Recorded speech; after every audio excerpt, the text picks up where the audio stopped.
porque depois de presidir a última sessão plenária como presidente do STF, o ministro Luiz Roberto Barroso concedeu entrevistas, várias entrevistas no fim de semana. À Folha, por exemplo, o magistrado falou sobre um diálogo que teve com o ex-presidente Jair Bolsonaro e admitiu ter votado a favor da prisão de Lula em 2018, com o que chamou de dor no coração. Vamos supor que eu tivesse votado no presidente Lula. Vamos supor que eu gostasse do presidente Lula. Mas eu sou um juiz. Eu devo mudar a jurisprudência porque eu quero o bem ao réu? Ou o meu papel é aplicar a jurisprudência? E note-se bem que aquele era um momento em que não havia as suspeições que depois vieram a ser levantadas sobre a Lava Jato. E, portanto, eu apliquei ao presidente Lula, com dor no coração, a jurisprudência que eu tinha ajudado a criar. E achei que esse era um dever de integridade que eu tinha com a minha função. E, portanto, não foi um sentimento pessoal, foi o cumprimento de um dever. Acho que eu nunca tinha explicado isso. Em outra entrevista, dessa vez para a Globo News, o ministro disse que é favorável à redução de penas para condenados pelo 8 de janeiro. No entanto, a medida seria válida para aquelas pessoas que, segundo a Procuradoria-Geral da República, não financiaram ou arquitetaram a suposta tentativa de golpe. Barroso disse ainda que conversou com os presidentes da Câmara e do Senado sobre o tema apenas uma vez.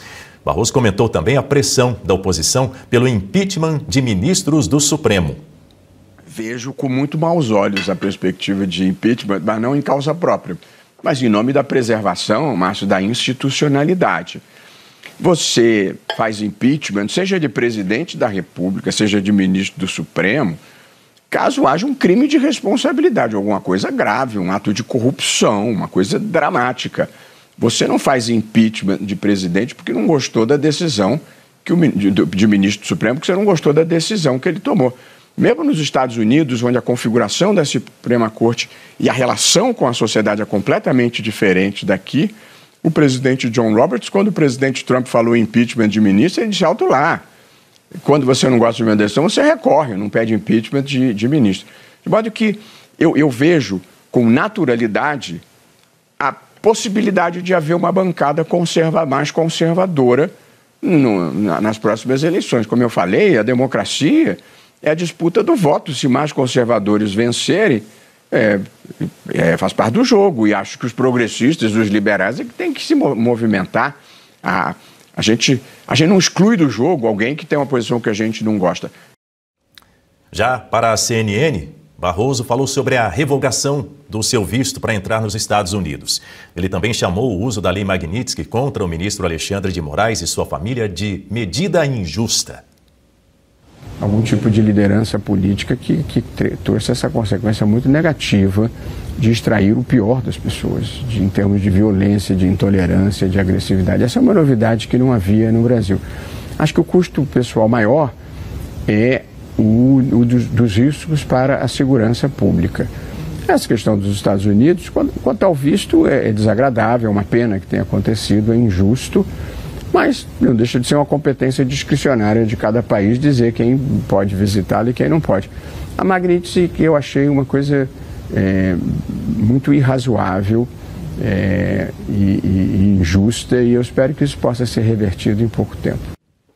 De volta comigo, Karina Michelin. Como é que você avalia essa fala do ainda presidente do Supremo Tribunal Federal, Luiz Roberto Barroso? Afinal de contas, a cerimônia de posse de Edson Fachin vai acontecer, inclusive, no dia de hoje. Mas, nessa entrevista, ele admitiu publicamente que votou com dor no coração pela prisão de Lula em 2018, pelo caso de corrupção na Lava Jato. Pergunto, será que os ministros do Supremo Tribunal Federal tiveram esse mesmo sentimento, essa dor no coração ao votar pela condenação de pessoas que participaram, no máximo, de uma baderna no 8 de janeiro? Olha, o Barroso ele tem que ir para o retiro espiritual mesmo. Ele tem que fazer esse retiro, ele tem que fazer um exame de consciência de tudo o que ele disse nesses recortes que a gente ouviu aqui juntos, que é um pior que o outro. É negar e tentar justificar o injustificável. O Luiz Barroso, ele esquece, quando ele fala que condenou Lula com dor no coração, ele também defendeu Cesare Battisti, que era um terrorista italiano, e eu acho que não foi com dor no coração, não. Ele fez porque ele sabia, ele estava defendendo um terrorista. E o Lula negou a extradição de Cesare Battisti, por vários mandatos, vários. Então, aqui nós vemos um grupo que está muito bem harmonizado entre eles, e que entre eles existe essa compaixão, existe essa criatividade que eles usam para manipular a opinião pública. Mas eles pensam que as pessoas não têm memória. E aqui eu trago a memória das pessoas que durante a campanha eleitoral de 2022, o ex-presidente Jair Messias Bolsonaro foi proibido pelo TSE de fazer propaganda política, de falar que o Lula era bandido, de falar que o Lula era corrupto, de falar que o Lula estava andando e era amigo de ditadores, como Daniel Ortega, como Nicolás Maduro, que o Foro de São Paulo existia e sempre existiu, e agora o Lula volta e fala isso na ONU. Tudo isso culminou na frustração e na decepção da condução da campanha eleitoral contra o Supremo Tribunal Federal, que favoreceu o tempo inteiro o outro candidato. Se isso não é imparcialidade, é o quê? Me expliquem. Então, não é possível que nós continuamos a assistir esse tipo de declarações de um juiz da Suprema Corte. Um juiz que nega até mesmo a prerrogativa constitucional do Congresso de decidir sobre a anistia ampla, geral e restrita, que eles dizem que isso é inconstitucional. É mentira. Isso não é inconstitucional. Isso faz parte da prerrogativa constitucional do próprio Congresso. E aqui não existe essa questão de tempo. É atemporal, quando eles falam que um curto prazo para se pedir essa anistia é inconstitucional.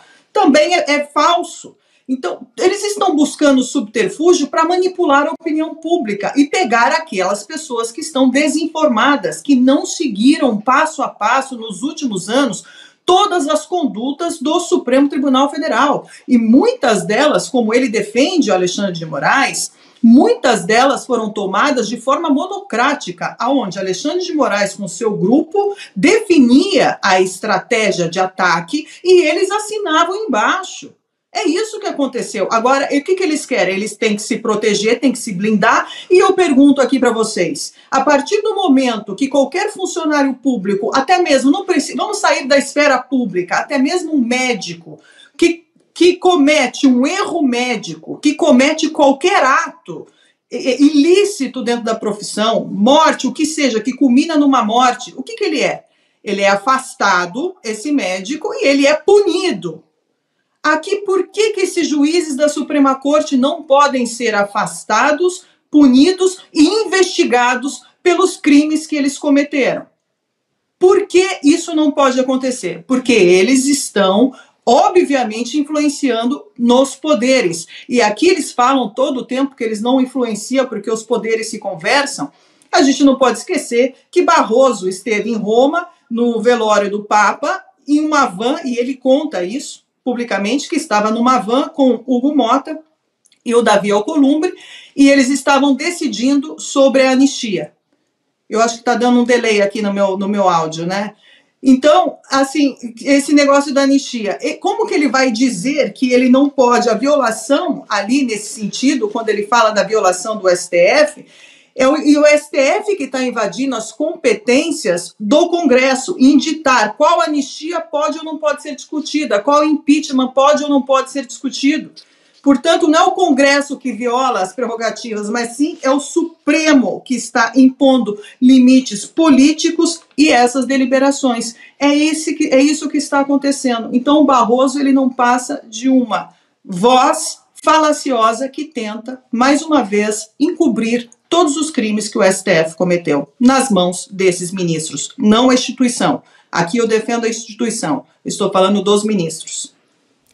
Bom, de fato, como bem disse a Karina Guttapini, essa conversa de Barroso com os presidentes da Câmara, Hugo Mota, e do Senado, Davi Alcolumbre, aconteceu dentro de uma van a caminho do funeral do Papa Bento XVI. Essa informação, inclusive, está lá no nosso site revistaoeste.com. Para você que nos acompanha, acesse já. Vamos também, Guta, eu acho importante a gente trazer o contexto desse voto com dor no coração do ministro Luiz Roberto Barroso. Vamos lembrar o seguinte: em janeiro de 2018, quando Lula foi condenado a 12 anos de prisão pelo Tribunal Regional Federal da 4ª Região, TRF4, pelos crimes de corrupção e lavagem de dinheiro no caso do Triplex, no Guarujá. Só para lembrar. E naquela época vigorava ainda o entendimento de que a prisão poderia acontecer após a condenação em segunda instância. Não precisava haver uma condenação transitada em julgado. Esse entendimento foi alterado depois pelo Supremo e foi por isso que, então, o Lula também foi colocado em liberdade. Agora, o que nós precisamos também olhar dessas entrevistas, Dani? Primeira coisa, o ministro Barroso, ele deixou sim a presidência da corte, mas ele continua sendo um ministro do Supremo Tribunal Federal. E o que se espera de um ministro do Supremo é discrição, prudência, algum recato judicial, como ele mesmo disse em sessão no Supremo Tribunal Federal, quando ele afirmou que até aquele momento ele ainda não tinha se manifestado sobre as sanções impostas pelos Estados Unidos, e ele disse que não havia feito isso ainda por conta de um recato judicial. Eu não sei que recato é esse, porque a todo momento que eles veem uma oportunidade, eles se manifestam, eles cantam, em especial o ministro Barroso. Então ele deixou a presidência, mas ele continua sendo um ministro. Então a gente esperava dele um mínimo de discrição e não esse bombardeamento aí de falas, inclusive voltando em questões já superadas, de julgamentos já superados pela corte, voltando em sentimentos que ele teve na hora de proferir algum voto ou outro, absolutamente inadequada a essas entrevistas, essas falas inoportunas, que são absolutamente inadequadas para um ministro de uma corte. Lembrando, ele deixou a presidência, mas ele continua sendo ministro, isso não é uma conduta que a gente espera de um ministro da mais alta corte do país. Nós não conseguimos nem imaginar um ministro da Corte Americana, da Suprema Corte Americana, dando esse tipo de entrevista. Então, esse é o primeiro ponto. Eu anotei outras coisas aqui que ele falou na entrevista.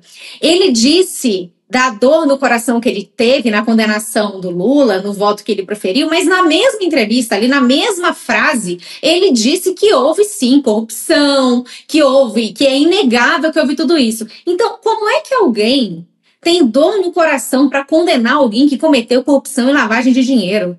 Você tem que ter dor no coração quando você lembra das vítimas, quando você lembra de todo o dinheiro que poderia ter sido investido no país e não foi, porque ele foi objeto de corrupção, de lavagem de dinheiro, porque ele abasteceu os bolsos de corruptos que estavam trabalhando contra o Brasil, contra a Petrobras, no caso em específico da Lava Jato. Você tem que ter dor no coração quando você pensa nos pagadores de impostos, nos pais de família, nas mães, nos trabalhadores do país que ralam todos os dias para tentar dar uma vida digna para suas famílias e têm os seus bolsos lesados todos os dias por conta da corrupção neste país. Então a dor no coração em relação a isso e não a colocar um bandido na cadeia, porque se ele foi condenado foi com provas e ele jamais foi descondenado. As suas condenações foram anuladas por questões formais, nunca por falta de provas. Então a dor no coração deveria ser quando pensamos nas vítimas, mas não é isso que acontece no Brasil.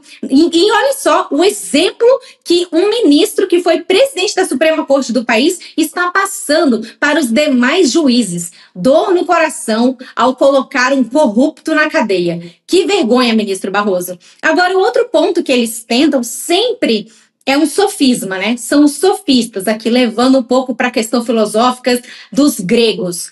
Eles tentam manipular as informações. Então, quando ele fala de impeachment de ministro, que ele é contra o impeachment, não por uma questão pessoal, em benefício próprio, mas por uma defesa das instituições, ele fala, impeachment não pode acontecer porque você não gosta de uma decisão judicial. Quem é que está defendendo impeachment por desgostar de uma decisão judicial? Em momento algum, impeachment foi pedido, as pessoas foram para as ruas pedir impeachment e dezenas de pedidos foram protocolados no Senado porque não gostamos de decisões do Supremo, mas porque são decisões ilegais, inconstitucionais. O que mais tem aí são evidências, indícios, provas de perseguição política, de gabinetes clandestinos acontecendo aí dentro do Supremo Tribunal Federal, do Tribunal Superior Eleitoral. O que mais tem aí é indício, prova de crime de responsabilidade. Não se trata de não gostar de decisão judicial, mas sim de cometimento de crime de responsabilidade. Então não venham querer manipular a realidade. Isso não cola mais, está tudo escancarado. O povo brasileiro sabe exatamente o que aconteceu. E em relação à anistia, que ele também falou, que então ele seria favorável à anistia, mas não dos financiadores e só daqueles que foram ali como que uma massa de manobra. Quem disse que cabe ao Supremo selecionar quem será objeto ou não da anistia? A anistia é uma decisão política do Congresso Nacional. A anistia está prevista na Constituição Federal como uma competência do Congresso Nacional. Cabe ao Congresso estabelecer a lei e quem será beneficiado por ela. Não cabe ao Supremo, muito menos a um ministro isoladamente, se manifestar como e quando essa anistia deve acontecer. Isso é uma decisão política do Congresso, o que mostra, mais uma vez, que os ministros da Corte não entenderam ainda qual é o seu lugar.